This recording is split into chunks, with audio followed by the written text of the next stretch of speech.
Thank you, D, for the tag. I don't watch Jojo's. I mean, it does interest me, but it seems like a lot to catch up to, and even more so, it seems like a lot to take in. Anyways, check this out.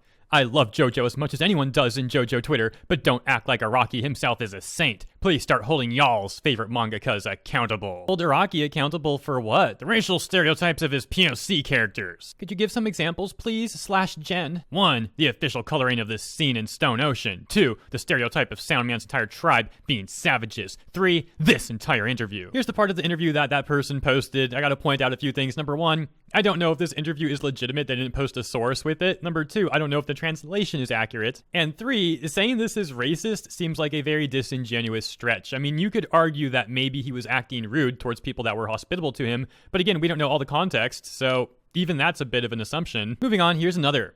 Araki owes the Black and Native American community an apology for how he treated Soundman and his tribe, the one-side character in Stone Ocean, all the black characters. And another. Honestly, there definitely needs to be... Honestly, there definitely... That just made me laugh. Let me start again. Honestly, there definitely needs to be a conversation about the racism in Araki's work. Like others brought up, that one manga panel in Part 6 and the depiction of indigenous people in Part 7 is absolutely inexcusable. Also, I hadn't seen anyone else point this out, so apologies if it has been brought up by someone else. The fact that in Part 2, the Pillarmen, POC or at least heavily coded to be POC, being the villains, while the literal Nazis being the good guys, is extremely messed up. Okay, hold up. Those are some very bold claims, and I went and took a look at what other people are saying about that. And most people are saying that's a misrepresentation, but let me know what you think in the comments. Anyways, you guys keep screaming in my quote tweets. I'm not even reading them, and this isn't bait. I'm just agreeing with some of what my mutuals have pointed out. This wasn't supposed to be viral, if anything, and if you're mad... Oh, wait, if you're mad, he tells people to do that, but censors it?